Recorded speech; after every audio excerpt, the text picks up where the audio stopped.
اس نے چاروں طرف نظر گھما کر الہان کو تلاش کیا تھا۔ نظر آنے پر اسے آنے کا اشارہ کرتا وہ حیات کو اس کی ضد پر کونے میں ان کے لیے اسپیشل لگی ٹیبل پر بٹھا چکا تھا۔ ناراض نہ ہو یار، الہان کے گھورنے پر اسے بھی کاندھوں سے پکڑ کر اسے وہیں بٹھایا جس پر حیات نے پہلو بدلا تھا، جسے نوفل احمد خان تو نہیں مگر وہ سمجھ چکا تھا، اور نوفل کو اشارے سے بلاتا وہ اٹھ کر جا چکا تھا۔ بھابھی جب پردہ کرتی ہیں تو تم ایسے کیوں لائے ہو انہیں یہاں؟ ایسے کیسے مطلب؟ چہرہ ہی تو کھلا ہے۔ وہ شاید پردے کی گہرائی سے ناواقف تھا، یہ بات ایس پی الہان بخوبی جانتا تھا، اس لیے یہ بات کسی اور وقت کے لیے اٹھا کر رکھتا، اس سے باتیں کرنے لگا تھا۔ مجھے یہاں ایک کپل ڈاؤٹ فل لگ رہا ہے، تم لوگوں کو دیکھنے کا ان کا انداز دوسروں کے مقابلے کافی عجیب تھا۔ کتنے دشمن پال رکھے ہیں تم نے یار، ان کے علاوہ اور کو نہیں؟ کیا تمہیں ان میں کچھ اور عجیب لگا؟ یا وہ رومانیہ تو نہیں ہے؟ ان کو پہچانتا ہوں یار، الہان نے چڑھ کر جواب دیا۔ تم انہیں نہیں پہچانتے، نوفل احمد خان کے علاوہ ان کی پتر کوئی نہیں جانتا۔ ایک عجیب سا سرد پن تھا اس کے لہجے میں۔ ویسے یار بھابھی کچھ زیادہ چھوٹی نہیں ہے؟ ایک سرسری نظر حیات کی طرف ڈالتا وہ اس سے مخاطب ہوا تھا۔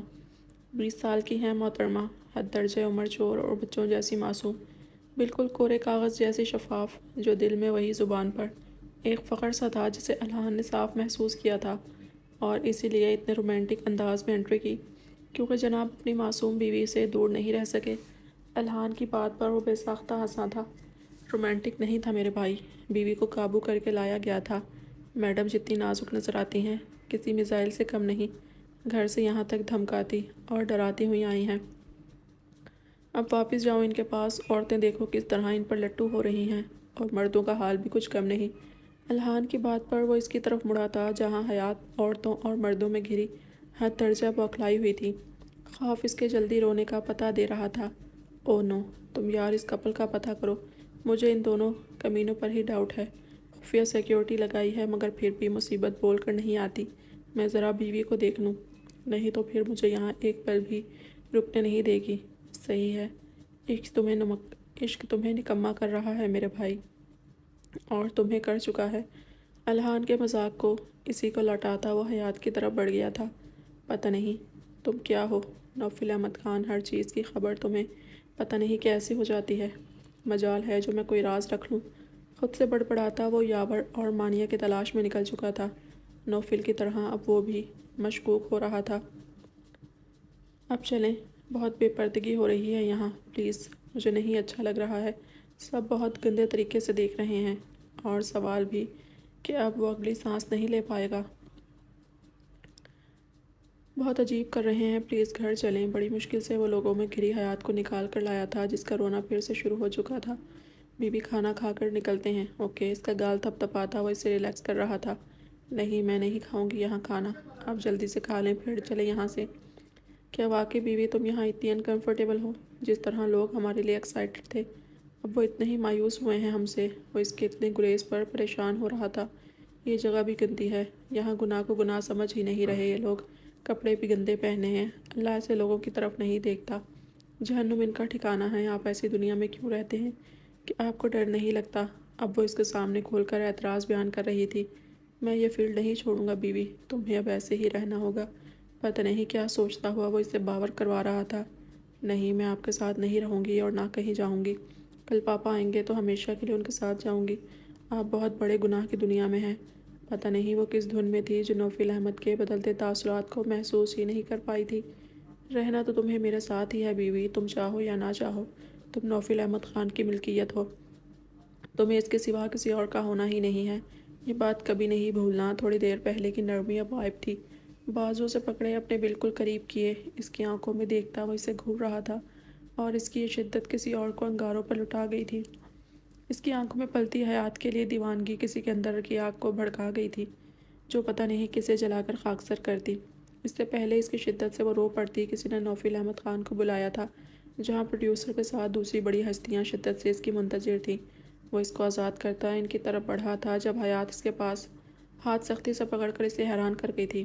مجھے نہیں، اکیلا یہاں چھوڑ کر جائیں پلیز، مجھے یہاں ڈر لگ رہا ہے۔ کچھ دیر پہلے والی حیات پھر سے بچوں جیسی ضد کرتی اسے مخمصے میں ڈال رہی تھی۔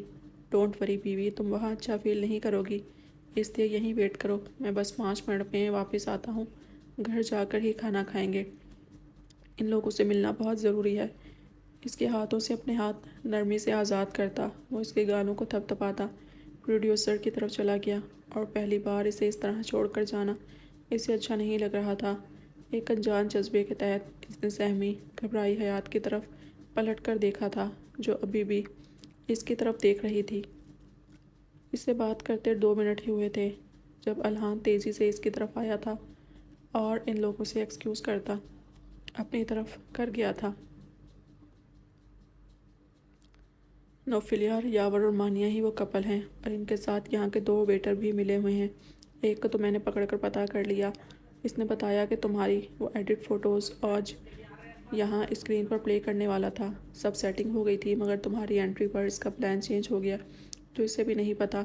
الہان کی بات سن کر اس نے تیزی سے پلٹ کر حیات کو دیکھا تھا، اور اسے وہاں موجود نہ پا کر اس کا دل اس تیزی سے دھڑکا تھا کہ اسے لگا اسکرین پر پلے کرنے والا تھا جب سیٹنگ ہو گئی۔ اسے لگا، او مائی گاڈ، ان لوگوں نے بھابھی کو تو نشانہ نہیں بنا لیا تم سے بدلہ لینے کے لیے۔ ان کا پلان بھی تم دونوں کی آمد کے بعد بدلا تھا، اور نوفل احمد خان نے شدت کرب سے آنکھیں بند کی تھیں۔ اسے یقین تھا اس کی بیوی کو ہی نشانہ بنا لیا گیا ہے، صرف اس کی 2 منٹ کی غفلت میں۔ وہ بغیر کچھ بولے باہر کی طرف بڑھا تھا۔ الہان اور اس کی ٹیم نے ہر جگہ دیکھا تھا، مگر کوئی بھی سراغ نہیں ملا تھا۔ 10 منٹ میں ہی نوفل احمد جانے کتنی بار مرا تھا۔ وہ لوگ اس طرح تلاش کر رہے تھے کہ کسی کو شک نہ ہو کہ نوفل احمد کی بیوی غائب ہو گئی ہے۔ نوفل، وہ لوگ باہر نہیں گئے، یہی ہیں۔ میں نے کچھ آؤٹ ڈور پر خفیہ کیمرے لگوائے تھے، ابھی تک کوئی بھی زیرو ابھی تک باہر نہیں گیا۔ وہ لوگ بھی نہیں، کیونکہ کیمرے کی خبر کسی کو بھی نہیں جو وہ لوگ تمہیں مس گائیڈ کریں۔ تم جانتے ہو کہ اسٹیڈیم میں کچھ پرائیویٹ رومز ہیں وی آئی پیز کے لیے، وہیں چیک کرتے ہیں۔ الہان کی بات ختم ہونے سے پہلے ہی وہ رومز کی طرف بڑھا تھا جہاں اسے نتاشا عجلت میں اندر آتی نظر آئی تھی۔ وہ بلا سوچے سمجھے اس کی طرف بڑھا تھا اور اس کو لیے ایک کونے میں آیا تھا جہاں سے انہیں کوئی نہیں دیکھ سکتا تھا۔ بیوی کہاں ہے میری؟ اس کی آواز میں یقین محسوس کر کے ایک پل کے لیے وہ گڑبڑائی تھی، مگر جلد ہی خود پر قابو پا چکی تھی۔ مگر وہ گڑبڑانا نوفل احمد خان کے یقین کو پختہ کر گیا تھا۔ مجھے کیا پتا تمہاری بیوی کہاں ہے؟ تو تم نہیں بتاؤ گی؟ اس نے مزید وقت ضائع کیے اپنی گن اس کی گن پٹی پر رکھ دی تھی۔ یہ کیا کر رہے ہو نوفل؟ تمہاری بیوی ہے، تمہیں ہی پتہ ہوگا۔ اس کی ہٹ دھرمی ابھی بھی قائم تھی۔ ٹھیک ہے، تو جو تم نے پہلے کیا اس کی سزا بھی موت ہی ہے، کہتے ہی اس نے گن لوڈ کی تھی جو نتاشا کو حواس باختہ کر گئی تھی۔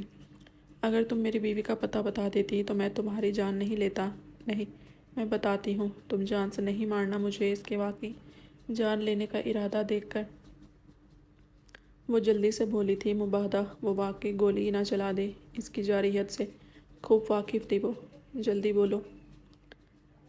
وہ تمہارے پرائیویٹ روم میں گیا ہے، لے کر مانیہ بھی ساتھ ہے، اور اسی نے چابی تمہارے کوٹ سے تب نکالی جب تم اپنی بیوی میں کھوئے ہوئے تھے، کیونکہ غائب ہونے پر تم باہر ڈھونڈنے جاتے، اندر نہیں، اسی لیے باقی کے لفظ منہ میں ہی رہ گئے تھے جب نوفل احمد خان کا بھاری ہاتھ اس کے چہرے پر اپنی چھاپ چھوڑ گیا تھا۔ نوفل، جلدی کرو، کیا کر رہے ہو؟ الہان، جو اس کے پیچھے ہی آیا تھا، نتاشا کے منہ سے سچ سن کر حیران ہوا تھا۔ عورتوں کی گراوٹ دیکھ کر اس کو اپنی حراست میں رکھو ایس پی، اپنی بیوی کو لے کر آتا ہوں میں، پھر ان کتوں کا حساب لینا ضروری ہو گیا ہے۔ اس کے کہنے پر اس نے واقعی نتاشا کو اپنی حراست میں لیا تھا، اسے اپنی خفیہ اور قابل بھروسہ ٹیم کے حوالے کر کے۔ وہ بھی نوفل احمد خان کے پیچھے گیا تھا۔ چھوڑو مجھے، کیوں اللہ کے قہر کو آواز دے رہے ہو؟ یاور قریشی کی گرفت سے روتی تڑپتی خود کو آزاد کرنے کی کوشش کرتی حیات انہیں اللہ سے ڈرا رہی تھی۔ بھول گئی تھی جن کے دلوں پر اللہ مہر لگا دے پھر وہ ہدایت نہیں پاتے، بس پھر ان پر اللہ کی پکڑ سخت ہو جاتی ہے۔ آپ لوگوں نے مجھے دھوکے سے بلایا، دھوکہ دینے والا مسلمان نہیں ہوتا۔ آپ لوگ دیکھنا، اللہ آپ کو معاف نہیں کرے گا۔ کسی عورت کا پردہ چاک کرنے والوں کو اللہ سخت سزا دیتا ہے، اور آپ لوگ بہت گندے ہیں، اللہ کی مار پڑے آپ لوگوں پر۔ چپ، بالکل ایڈیٹ، تو نے میرا نوفل ہٹایا اور کہہ رہی ہے جوڑے تجھے۔ تیری تو وہ حالت کریں گے تو سوچ بھی نہیں سکتی۔ اس کے چہرے پر پے در پے تھپڑ برساتی مانیہ چودھری پاگل پن کی حدیں پار کر رہی تھی۔ رک جا کمینی، پہلے اس کے مزے تو لینے دے، مار مار کے ہی نڈھال کرے گی۔ یاور قریشی نے مانیہ کا اٹھتا ہاتھ روکا تھا۔ یا اللہ، پلیز مجھے بچا، کوئی تو زمین پر تو نے میرا محافظ بنایا ہوگا، یہ لوگ گندے ہیں، پلیز اللہ میرے سارے گناہوں کو معاف کر دے، مجھے ان ظالموں سے بچا لے۔ دادی کہتی ہے نامحرم کے چھونے سے جہنم کی آگ واجب ہو جاتی ہے۔ آپ چھوڑیں مجھے، جہنم میں نہیں جانا، بلند آواز میں بولتی وہ اس کی گرفت میں پھڑپھڑا رہی تھی۔ کوئی بچانے نہیں آئے گا تجھے میری بلبل، اور جہنم میں تو تیرا نوفل جائے گا، تجھے تو ہم جنت کی سیر کرائیں گے۔ یہ تیرا شوہر بھی تو ایسے ہی دوسروں کی بیویوں کو ساتھ جنت کی سیر کرتا ہے، یہ اب اس کی بیوی کے ساتھ ہم کریں گے۔ بے فکر رہ میری کچی کلی، بڑے آرام سے سیر کرواؤں گا تجھے۔ یہ دیکھ اپنے شوہر کے عیش بڑے مزے ہیں، گھر میں کلی کا مزہ، باہر پھولوں کا۔ انتہائی گھٹیا الفاظ کا استعمال کرتا وہ حیات پر قابو پانے کی کوشش کر رہا تھا۔ وہ پھٹی آنکھوں سے انتہائی بیہودہ تصویریں دیکھ رہی تھی۔ اسے لگا تھا کہ اب اس میں جان باقی نہیں ہے۔ جس نے نہ کبھی ایسی فحش چیزیں دیکھی، نہ سنی، نہ ایسے الفاظ سنے، نہ ایسا ہوتے دیکھا، اسے تو اندازہ بھی نہیں تھا یہ غلیظ لوگ اس کے ساتھ یا کرنے کا ارادہ کر رہے ہیں۔ مگر اس کی چھٹی ہنس اسے بہت غلط ہونے کا سگنل دے رہی تھی، اور وہ تو بس اپنے اللہ کو پکار رہی تھی، جس نے صرف چادر کے اترنے پر نوفل احمد خان کو کیا کیا نہیں سنایا، پھر چہرہ کھولنے پر اسے رب سے ڈرایا، اور سارا وقت بے حجابی اور اللہ کی ناراضگی کے خوف سے روتی رہی۔ اب بنا اسکارف کے، جو یاور قریشی اور مانیہ چودھری کے زبردستی کھینچ کر لانے سے راستے میں ہی کہیں اتر گیا تھا۔ کیا حالت تھی وہی جانتی تھی، اور اس کا رب جانتا تھا۔ مانیہ کیمرہ سیٹ کر جلدی، نوفل احمد خان کے سرپرائز سے بڑا سرپرائز یہ ویڈیو اس کو دے کر دوں گا، اور تو باہر جا چل، تیرے سامنے مزہ نہیں آئے گا۔ ایک گندی نظر بکھرے بالوں والی بے حجاب حیات پر ڈالتا وہ مانیہ کو آرڈر کر رہا تھا، جو اس کی بات سن کر فوراً کیمرہ سیٹ کر چکی تھی، اور ایک غلیظ طنز بھری نظر ڈال کر باہر نکل چکی تھی۔ اس کے جاتے ہی حیات نے پورا زور لگا کر یاور قریشی کو دھکا دیا تھا، جو سامنے پڑے گلاس ٹیبل سے ٹکرایا تھا، اور اسی موقع سے فائدہ اٹھا کر وہ بھاگنے کو تھی جب یاور قریشی نے اپنا پیر اس کے پیر میں اٹکا کر گرایا تھا، اور وہ منہ کے بل زمین پر گری۔ یاور قریشی غصے سے پھنکارتا اس کی طرف بڑھا تھا، اور بالوں سے پکڑ کر کھڑا کر کے اس کے گلے میں ہاتھ ڈالتا اس کے گاؤن کھینچ چکا تھا، جو آگے سے پھٹتا چلا گیا تھا، اور اس کے ناخنوں کی خراش سے جلد چلتی چلی گئی تھی، اور اس کے ساتھ ہی حیات کی دل خراش چیخ نکلی تھی۔ اتنی بے حجابی سے مارنے کو کافی تھی۔ یاور قریشی نے اسے بیڈ پر دھکا دیا اور اس کی طرف جھکنا ہی چاہتا تھا، تبھی دروازہ ایک جھٹکے سے کھلتا ہوا دیوار سے ٹکرایا تھا، اور یاور قریشی نوفل احمد خان کو دیکھتا شاکڈ ہو گیا تھا۔ اسے بالکل بھی اندازہ نہیں تھا وہ اتنی جلدی صرف 20 منٹ میں اس تک پہنچ جائے گا۔ اسے نوفل کو دیکھ کر خوف آیا تھا، جس نے ابھی تک اپنی بیوی کو نہیں دیکھا تھا، مگر یاور قریشی کے لیے وہ موت کا فرشتہ بنا کھڑا تھا۔ اسے حیات کو برباد نہ کرنے کا بھی افسوس تھا کہ وقت ضائع کیے بغیر ہی اپنا کام کر لیتا پہلے، مگر موت اسے ڈرا رہی تھی۔ نوفل احمد خان نے اس کے ایک پیر پر فائر کیا تھا، اور اسے گھسیٹتا دروازے کے باہر پھینک کر الہان کے حوالے کیا تھا، جو پہلے سے ہی مانیہ کو اپنے قبضے میں لے چکا تھا۔ ایس پی، یہ تینوں نوفل احمد خان کے مجرم ہیں۔ اس کی بیوی کے مجرم تو سزا بھی ان کے لیے نوفل احمد خان طے کرے گا۔ یہ صرف تمہارے پاس امانت ہیں، صرف 3-4 گھنٹے انہیں اپنے پاس رکھو، اس کے بعد میرے حوالے۔ اس کے خوفناک انداز پر ایس پی بھی خوفزدہ ہوا تھا۔ اسے یقین تھا کہ یہ تینوں اپنے انجام کو پہنچنے والے ہیں۔ نوفل احمد کسی بڑے نقصان سے بچنے پر اندر تک پرسکون ہو گیا تھا۔ پلٹ کر حیات کی طرف دیکھا تھا، جو ساکت بیٹھی اسے اجنبی نظروں سے دیکھ رہی تھی، جیسے پہچانتی ہی نہ ہو۔ اس نے اس کا جائزہ لیا تھا، اور یہ اس کے لیے کسی قیامت سے کم نہیں تھا۔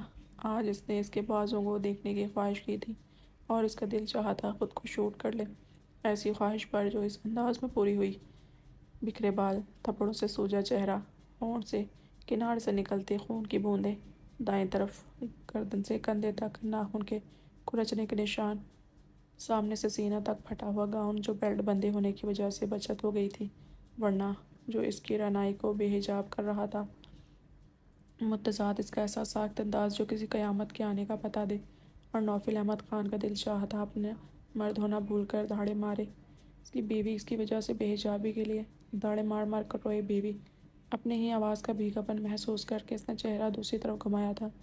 بیوی سب ٹھیک ہے، کچھ نہیں ہوا۔ وہ اسے اپنے کوٹ سے دھکتا ہوا مخاطب ہوا تھا، جس کے ساکت وجود میں اب تک کوئی حرکت نہیں ہوئی تھی۔ وہ بے اختیار اسے اپنے سینے میں بیچ گیا تھا۔ کاش میں تمہاری بے چینی کا مطلب سمجھ پاتا، تمہارے احتجاج کو سمجھ جاتا۔ چند آنسو نکل کر حیات کے بالوں میں جذب ہو گئے تھے۔ کتنا ٹھیک کہا تھا تم نے، جس کام میں تمہارے لیے شر ہوتا ہے، تمہارا دل اس کے لیے راضی نہیں ہوتا، اور یہ اللہ کا اشارہ ہوتا ہے۔ تمہارا رونا بے حجابی کا رونا تھا، تمہارا خوف بے حجابی کا خوف تھا، اور میں اپنے زہم میں سمجھ ہی نہیں پایا۔ بولتا ہوا وہ اور شدت سے اسے بیچ گیا تھا، اور درد کسے کہتے ہیں یہ آج نوفل احمد خان جان چکا تھا۔ صحیح کہہ رہی تھی تم بیوی، میں بالکل بھی اچھا نہیں ہوں۔ چلو اب یہاں نہیں رکیں گے، کبھی تمہیں لوگوں کے بیچ نہیں لاؤں گا، کبھی بھی ایک پل کے لیے بھی اکیلا نہیں چھوڑوں گا۔ اپنے کی بہت ساری معافی مانگنی ہے تم سے۔ تمہیں سمجھ ہی نہیں پایا، میں بیوی کہنے کے ساتھ ہی حیات کو الگ کیا تھا، مگر اس کا سر ایک طرف ڈھلک گیا تھا۔ بیوی اب کہ وہ چلایا تھا اور اس کے بے جان وجود کو بازوؤں میں پھڑ کے پچھلی طرف سے نکلتا چلا گیا تھا، جہاں الہان گاڑی تیار کیے اس کا انتظار کر رہا تھا۔ اور وہاں کسی کو خبر نہیں تھی یہاں کس پر کون سی قیامت گزر گئی تھی۔ یہاں تو لوگ گناہوں میں مست تھے، جن کی نحوست ایک معصوم وجود پر پڑ گئی تھی، اور نوفل احمد خان کو قسمت اور وقت نے مل کر وہ سمجھایا تھا جو وہ لوگوں سے نہیں سمجھا تھا۔ اور قسمت کا بار زیادہ کاری ہوتا ہے بنسبت لوگوں کے، کیونکہ لوگ زبان سے سمجھاتے ہیں اور قسمت عمل سے۔ حیا والی با پردہ عورتوں کا عزت لٹنا ہی انہیں برباد نہیں کرتا، بلکہ غیر محرم کے سامنے بے حجاب ہونا بھی انہیں مار دیتا ہے۔ اور ایسی ہی ہوتی ہیں با پردہ حیا والی عورتیں جو صرف خلیص نظروں سے بھی خود کو بے آبرو سمجھنے لگتی ہیں، اور ایسی عورتوں کی حفاظت خود اللہ رب العزت کی ذات کرتی ہے۔ حیات بھی انہی میں سے ایک تھی، اور اس کا یہ امتحان کس بدلاؤ کی کڑی تھا۔ اللہ کو اس سے کیا منظور تھا، یہ تو آنے والا وقت ہی بتانے والا تھا۔